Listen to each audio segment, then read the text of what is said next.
Opa, eu sei que você não aguenta mais ouvir. Eu pedi para você fazer o triplo C, curtir, comentar e compartilhar. Mas eu peço porque 4 entre cada 10 pessoas sequer estão inscritas no canal e a maioria não ativa as notificações e nem curte o vídeo, e isso prejudica o nosso algoritmo. Então ajuda a gente aí. Obrigadão. Na segunda pauta, nós temos aqui, meus queridos amigos, para variar, né? Virou o dia da marmota. Esse programa é incrível. Mas a gente tem que falar, né? Bertorelli, Cogos e Adrilles, os ministros do Supremo e do STJ, e Lewandowski, né? Então é uma turminha aí muito legal, participam de eventos sobre o clima na Europa. Com ingressos a R$1.000, o seminário ocorre menos de uma semana depois do Gilmar Palusa. Então tivemos o Gilmar Palusa, o Barroso pegou a mochilinha dele, picou a mula para a China para fazer acordo de cooperação em tecnologia com a China, com o Partido Comunista Chinês, e você tem Lewandowski, ministros do Supremo, para participar de um seminário de verão de Coimbra. Olha só, 29ª edição, o evento tem como tema a desordem climática, desordem, né, entre parênteses, propostas para um mundo em transformação. É de uma associação de estudos europeus de Coimbra, Instituto de Pesquisa e Estudos Jurídicos Avançados, Faculdade de Direito da Universidade de Coimbra. Tem 15 representantes do STJ no seminário. O STJ disse que não financiou o evento e não supervisiona as viagens dos ministros. Gilmar e Alexandre de Moraes estão na programação. E tem também a participação do Lewandowski. E, ao mesmo tempo, gente, é tanta coisa, né? Mas eu quero jogar primeiro essa manchete para vocês. Eu quero começar pelo Bertorelli. Ô, Bertorelli, me explica isso, cara. Eu só preciso entender. Não tem como. Isso é papel de ministro do Supremo, viajar o mundo inteiro, né, participar dessas... Porque eles não só participam de eventos sobre isso, mas são eventos com enviesamento, e eu lembro que eu ouvi o Barroso falar que eles vão impedir outras catástrofes, como a do Rio Grande do Sul, de acontecerem na canetada. Ele vai falar, furacão aqui não, na decisão judicial dele, Bertorelli.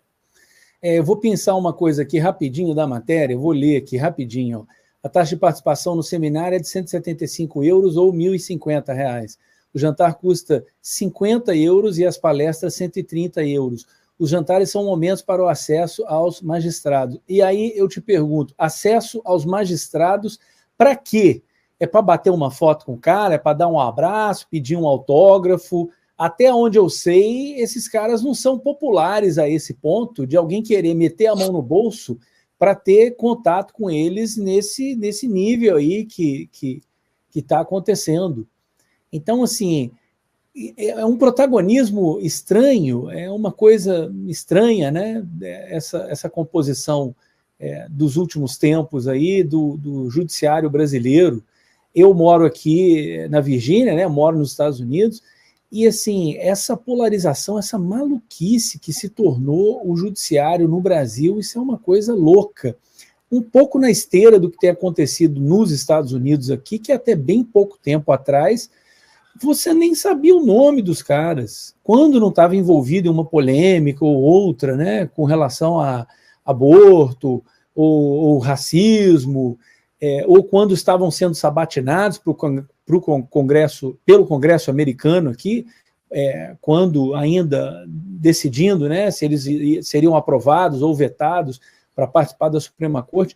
Esse é um único momento em que pautas identitárias, em que, vamos dizer, a forma com que a cosmovisão desses juízes vinha a público. E uma vez que aquilo ali ele passou na sabatina, virou um juiz da Suprema Corte, acabou. Não tem que querer holofote, não tem que querer mídia. E é exatamente o oposto.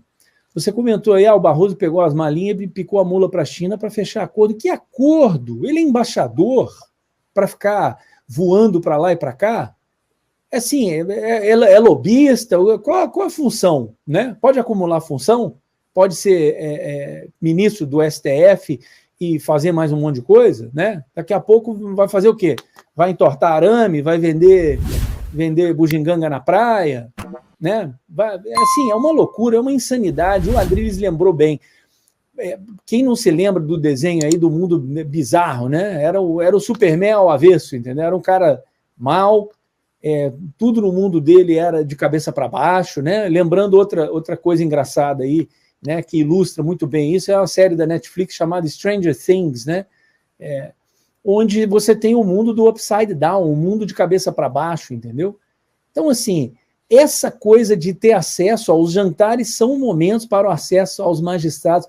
Eu pergunto, acesso a quê? A quem interessa que um juiz de Suprema Corte fique aí debatendo alguma coisa que não seja de vida social? Acesso a quê e para quê? Para que assunto? Exato, Adriles. Sinceramente, Adriles, eu acho que a gente tem aqui um cheirinho de respostas do acesso. Porque acesso, Adriles, acesso é uma coisa importante. Veja, os ministros não têm o dom da ubiquidade. Eles têm o gabinete deles, né, que tem os juízes e desembargadores. No caso do Alexandre de Moraes, eu acho que ele pegou uma leva de, né, autocratas e projetos de ditadores, mas olha isso. Enquanto isso, Gilmar libera julgamento de ação que pode pagar 1 bi em penduricalhos a juízes. E daí, Adriles, fica aquela pergunta. Olha que misto quente, gostoso. Põe a outra matéria também, vamos misturar as duas, porque tem tudo a ver. Tem tudo a ver. O Palumbo falou numa entrevista aqui, ele falou o seguinte, abre aspas, tem muito deputado que nem tem coragem de falar, nem sequer tem coragem de falar do Supremo Tribunal Federal. Ele está falando aqui sobre o caso da maconha, né, que vai prestigiar milhares de traficantes, mas Adriles, olha que loucura, nenhuma associação de juízes, nenhuma entidade representativa de magistrados critica a postura do Alexandre de Moraes. E a gente está vendo, né, interesses privados se sobrepondo à liberdade de expressão das pessoas, à perseguição maluca que é promovida pelo Supremo, e ainda tem a classe política que deveria denunciar isso junto com a imprensa, com medo de falar do Supremo, Adriles. Olha, a gente volta à origem do problema sempre, né? Parece que uma questão complexa, ambígua, ninguém está entendendo o que está acontecendo no Brasil. Não, é muito simples o que está acontecendo. Remonta a Rui Barbosa. Por que ele dizia que a pior ditadura é a ditadura do judiciário? Porque o cara te prende. É simplesmente assim.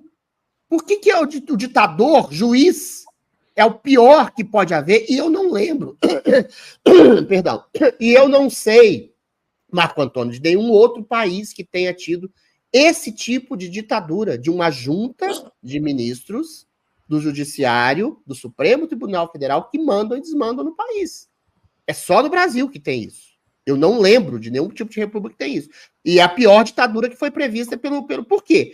Porque se um deputado, se um senador, se um parlamentar critica um juiz, critica a Suprema Corte em nível mais alto, ele corre o risco não só de perder o mandato, ele corre o risco de ser preso, ele corre o risco de ter sua vida arruinada, de ter sua grana completamente... Isso tem nome, sobrenome. Daniel Silveira aconteceu isso com ele. Ele foi vulgar? Foi esdrúxulo? Foi incisivo? Foi! Mas ele não cometeu nenhum crime. E ele está mofando na cadeia. Ele cometeu o crime de uma opinião esdrúxula e agressiva a respeito dos ministros do Supremo. Ele não fez nenhum tipo de ameaça. Ele não fez nenhum tipo de violência, ele não traficou drogas, ele não roubou, ele não matou, ele não estuprou, ele não fez nada para ser condenado a 10 anos de cadeia. Entendeu? Aí, quando você tem essa junta de ministros que mandam do Brasil, todo mundo fica com medo. Desde advogados da OAB, desde deputados, desde senadores, de governadores, prefeitos, gente, eu falei aqui, não vou falar o nome dele de novo, de um governador que puxa o saco de ministros que estão prendendo senhoras com diabetes, com câncer, deixam gente morrer na cadeia. E aí eles se sentem completamente... O que acontece quando você tem uma ditadura e uma complacência em relação a essa ditadura? E não acontece nada em relação a essa ditadura, eles se sentem semideuses. E aí eles vão, como vocês bem disseram, para a Europa, fazer salamaleques, vão fazer salamaleques, vão fazer aproximações indevidas com parlamentares, com outros advogados, com pessoas que vão conversar, ou seja, estão fazendo política. Vão falar na convenção do clima, que é uma coisa maravilhosa para ditador, que o clima serve para tudo e qualquer coisa, para você limitar a ação dos indivíduos, assim como se viu a época da pandemia da Covid. O clima é ainda mais abstrato, porque sempre se coloca no futuro climático desastroso e apocalíptico. Então, você pode estabelecer uma série de sanções às pessoas, do que as pessoas vão usar, vão comer, vão consumir. Então, eles mandam no país. Mas mandam no país não como um presidente que eventualmente manda no executivo, mandam no país não como um legislador que elabora leis. Eles mandam no país fazendo o que eles querem. E quem contrariá-los, eles enfiam naqueles inquéritos. Você é antidemocrático, você faz discurso de ódio, você faz fake news, você faz milícia digital, você, enfim, sei lá, reverbera um post do Paulo Cogos, você está numa milícia, num bando virtual para disseminar ideias de ódio. Então é isso. É muito simples o que a gente está vivendo no Brasil. Ditadura do judiciário, em que as pessoas se omitem, se acovardam e têm medo de se contrapor a essa ditadura do judiciário, porque o cara, em última instância, ele tem o poder do quê? De botar na cadeia. É isso. E ainda a respeito disso, Cogos, tem mais uma matéria que saiu aqui na Revista Oeste que mostra o seguinte: a OAB Rio Grande do Sul, a seccional lá do Rio Grande do Sul, encaminhou denúncia de preso do dia 8 de janeiro à Seção de Direitos Humanos, soldador de 49 anos, que teve a sua história revelada pela Revista Oeste, está preso há 15 meses sem denúncia. Homem é arrimo de família. E eles encaminharam ao Departamento Interno de Direitos Humanos a história aqui, o caso do Gilberto Ferreira, de 49 anos de idade. O cara está preso há 1 ano e 3 meses. Eu preciso destacar aqui a atuação da presidente da Associação dos Familiares e Vítimas do 8 de janeiro, a ASFAV, que é a Gabriela Ritter, e ela, enfim, está contando a história dele para a OAB Rio Grande do Sul, para a PGR. Outro trabalho que é muito bem feito também pelos advogados da ASFAV, pelo Sebastião Coelho. O Sebastião fez uma live ontem falando da situação do Felipe Martins, inclusive pedindo ajuda, né? Falou que o Felipe não vai pedir, mas ele está pedindo em nome do Felipe ajuda para continuar com a defesa técnica, para dar esse suporte para o Felipe Martins. Mas aqui é importante frisar o seguinte, né, Cogos? Quando a gente fala, e a gente está organizando uma manifestação para o dia 14 de julho, que é pelo impedimento do Alexandre de Moraes, se trata de uma questão de direitos humanos. Se a gente está pedindo o impedimento do Alexandre, é porque hoje no Brasil ele é o maior violador de direitos humanos do nosso país, Paulo Cogos. Ele é abuso judiciário, ativismo judiciário, prisões políticas, abusos contra os direitos humanos, violações do habeas corpus, violações do princípio do juiz natural e esse tratamento desumano contra pessoas inocentes, que são os presos políticos do dia 8 de janeiro. Nós temos pessoas que, inclusive, faleceram como lesão, entre outros, né? Arrimo de família, como é o caso do soldador. Tem a senhora também, a senhora japonesa de 70 e poucos anos, que está presa. Então, é impressionante como isso acontece. A esquerda aplaude, a esquerda fala que essas pessoas não merecem anistia, mas é a mesma esquerda que defendeu a anistia para terrorista, para sequestrador, para gente que explodiu bomba em quartel, para gente que matou prisioneiros da PM que já haviam se rendido nos combates, para gente que sequestrou e assaltou banco, para gente que sequestrou embaixador. Aí a esquerda acha que tem que ter anistia. Então, o que nós temos aqui é uma completa inversão de valores. São pessoas inocentes sendo presas e bandidos sendo soltos. É a mesma esquerda que financia o MST, que é ladrão de terra, que aplaude o Hamas, que é terrorista, estuprador e torturador. Mas para o cidadão de bem que foi fazer o seu protesto pacífico, não. Para esses, a esquerda defende esse tipo de abuso, esse tipo de violação desumana. E quem aplaude essas prisões políticas é desumano. Eu quero dar os parabéns para as pessoas que estão defendendo os presos do 8 de janeiro, como a Gabriela Ritter e Caivano e tantos outros, né, que tomaram para si essa causa de forma corajosa, porque nós podemos esperar qualquer coisa de um ditador, de um censurador, nós podemos esperar qualquer coisa do senhor Alexandre de Moraes, que não tem respeito pela lei, não tem respeito pela dignidade humana. Então nós chegamos realmente numa situação onde os bandidos estão se banqueteando diante da população e a população presa. Nós temos, por exemplo, a farofa do Gilmar, lá em Portugal. O Gilmar vai lá com toda a sua comitiva, em restaurantes de luxo, em hotéis de luxo, vai a Janja também, lá com seus lençóis egípcios de 900 fios, se encontrar com a esquerda europeia para suprimir qualquer tipo de oposição de direita e para passar pautas contrárias aos nossos interesses econômicos e à nossa soberania nacional, que é essa baboseira anticientífica de mudança climática.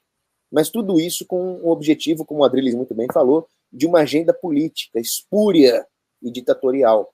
Ainda por cima, quando eles são investigados pelo dinheiro que eles estão gastando, eles falam, calma, não investiga não, senhor superintendente da Polícia Federal, vem aqui conosco também, vem comer aqui um caviar, tomar uma champanhe, e nós pagamos. Cristal. No final do Gilmar Palusa, era champanhe Cristal. Cara, acho que a garrafa... Com certeza, né? Pé de galinha não tinha lá. Eu acho, é tautológico e esquizofrênico. O Elon Musk, numa frase, num tweet mesmo, e resumiu, é a lei infringindo a lei. Como é que você chega para o cara que é a lei, falando assim, você está infringindo a lei? Aí ele vai falar, igual o nazistinha falava lá, eu sou a lei. Acabou. I am the law. É o juiz, né? Houve, Adriles, desculpa, eu preciso corrigir vocês, eu acho que vocês estão pegando muito pesado. A lei é coisa do passado, eles são a democracia viva. Eu acho que eles são a personificação viva da democracia brasileira.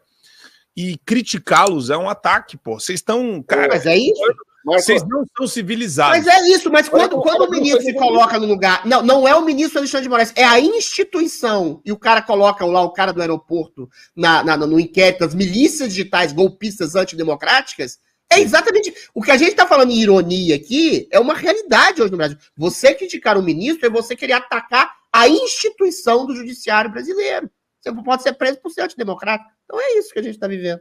Lembrando que o ataque não precisa ser pessoal, né? A corte é a internet, que é o mundo, que é tudo, né? Não precisa ser pessoalmente. É um jeito legal de viver. Diga, Cogos. Mas olha como a coisa se sofisticou, né? O Luís XIV falava, o Estado sou eu. Sim. Né? Agora, o Alexandre de Moraes fala, o povo sou eu. Ele é nós. Ele representa a nossa vontade. Ele é a democracia. Sim. Você... Isso aqui é interessante. Isso é esquizofrênico. O povo, milhões de pessoas, isso aconteceu no passado, milhões de pessoas protestando contra um poder que eles consideram tirânico, é antidemocrático. O povo em si, olha só, democracia, governo pelo povo, é antidemocrático. Um ministro, ele é o povo. Não, vocês estão protestando contra eu que sou o povo. Vocês, milhões de pessoas nas ruas, dizendo que eu sou autoritário, são antidemocráticos. É isso que é colocado pelos ministros e endossado pela grande mídia. O povo é uma abstração. O ministro é o povo. Eu gostaria de lembrar uma coisa aqui, Marco, que é o seguinte, o que está acontecendo, essas pessoas que estão presas aí nessa matéria com relação ao soldador aí, que está preso há 15 meses, e ele é arrimo de família, eu achei isso interessante, tem muito tempo, eu vou te falar, tem anos que eu bato nessa tecla com o Alan dos Santos, porque isso começou, não foi agora. Quando o Terça Livre foi extinto, com uma canetada, tinha, sei lá, 60, 70, 80 pessoas trabalhando ali, e eu vi o Alan recebendo telefonemas aqui nos Estados Unidos, o pessoal ligando e falando, pô, Alan, Interpol na cola dele, o pessoal ligando, tadinho, né? Alguém que trabalhava lá, mais de uma pessoa, falando assim, mas você acha que esse mês vai dar para a gente receber o salário? Ou seja, tinha gente ali que era arrimo de família, né? Sim. Se você não pagar a pensão, você vai em cana no Brasil, né? Alimentos da cana. Então, como assim que a pessoa extingue uma empresa de mídia e fica por isso mesmo, né? Como ressarcir todas essas pessoas, né? O pai aí, eu acho, do soldador aí, o cara de 75 anos, teve um AVC. Esse estresse todo causado por esses desmandos, essa maluquice que está acontecendo no Brasil, que na realidade a gente está sendo, né? Eu estou sendo aqui tolo de falar maluquice. Não é maluquice, é ditadura. É ditadura, né? Sim. Tem que dar a nomenclatura correta. E isso vai ficar por isso mesmo. Eventualmente, né? O Alexandre de Moraes vai ser deposto, ou vai morrer de velho igual o Stalin, mas e essas pessoas aí vão fazer o quê? Vão processar o Estado, né? Para ter algum tipo de ressarcimento. A família do Clezão vai ter algum tipo de ressarcimento, e isso vai sair do bolso de quem? Do povo. E as pessoas que de fato têm culpa. Não pode ser, né? E ainda tem a cara de pau ainda de falar que não pode ter anistia. Pô, esses caras deviam estar levantando a mão para o céu de alguém mencionar a anistia. Opa, eu sei que você não aguenta mais ouvir, eu pedi para você fazer o triplo C, curtir, comentar e compartilhar, mas eu peço porque 4 entre cada 10 pessoas sequer estão inscritos no canal e a maioria não ativa as notificações e nem curte o vídeo, e isso prejudica o nosso algoritmo. Então ajuda a gente aí. Obrigadão.